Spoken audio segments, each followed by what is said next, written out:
ময়মনসিংহের গফরগাঁওয়ে মাদক ও কিশোর গ্যাংয়ের দৌরাত্ম্যের প্রতিবাদে একটি বিশাল র্যালি ও সংলাপ অনুষ্ঠিত হয়েছে।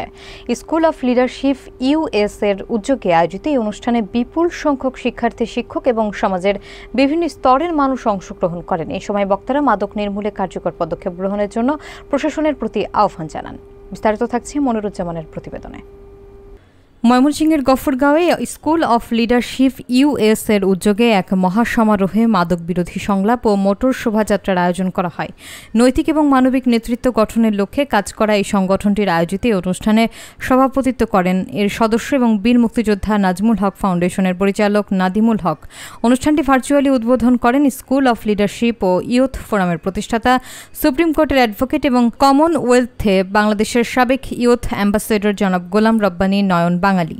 প্রধান অতিথি হিসেবে উপস্থিত ছিলেন গফরগাঁও উপজেলা নির্বাহী কর্মকর্তা এনএম আবদুল্লাহ আল মামুন। বিশেষ অতিথি ছিলেন সহকারী কমিশনার, গফরগাঁও থানার ভারপ্রাপ্ত কর্মকর্তা, সমাজের বিভিন্ন গণ্যমান্য ব্যক্তিবর্গ এবং বিভিন্ন স্কুল কলেজের শিক্ষক শিক্ষার্থীরা।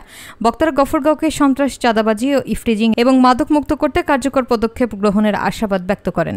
প্রধান অতিথি তার বক্তব্যে জানান, মাদকের বিরুদ্ধে উপজেলা প্রশাসন ইতোমধ্যে জিরো টলারেন্স নীতি ঘোষণা করেছে। তিনি আরও বলেন, এখানে কোনো রাজনৈতিক পরিচয় বিবেচনা করা হবে না এবং যে অপরাধী তাকে অবশ্যই আইনের আওতায় আনা হবে। কোনো ধরনের সুপারিশও গ্রহণ করা হবে না বলে তিনি উল্লেখ করেন। অনুষ্ঠানে সার্বিক সহযোগিতায় ছিল বীর মুক্তিযোদ্ধা নাজমুল হক ফাউন্ডেশন। যখন আপনি দেখেন ওর ডিপেন্ডেন্ট হয়ে যাবেন, তখনই বুঝুন আপনি এডিক্টেড হয়ে গেছেন। আমি নিজেও চেষ্টা করেছিলাম একটি মাদক বিরোধী অনুষ্ঠান করার জন্য, কিন্তু দুর্ভাগ্য আমি করতে পারি নাই।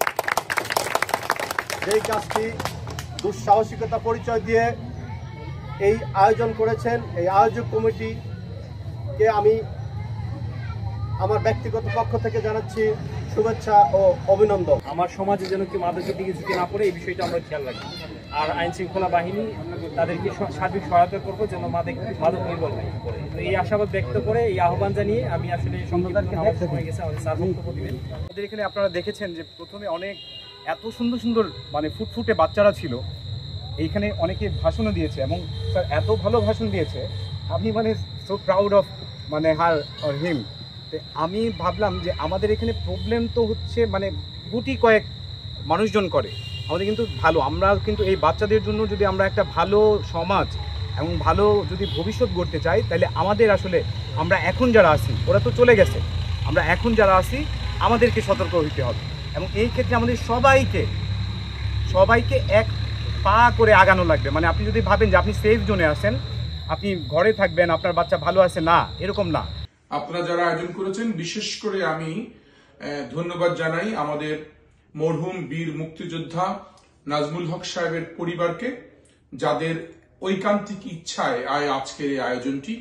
এবং এই পরিবারটি অনেক ঐতিহ্যবাহী একটি পরিবার গফরগাঁয়ের, এবং তারা বাংলাদেশের শুধু রাজনীতি অঙ্গন না এবং বীর মুক্তিযুদ্ধে সাহসী ভূমিকাই না, এখনো তার সন্তানরা এবং তার সাথে সম্পৃক্ত যারা রয়েছেন সকলেই আন্তরিকভাবে কাজ করে যাচ্ছেন।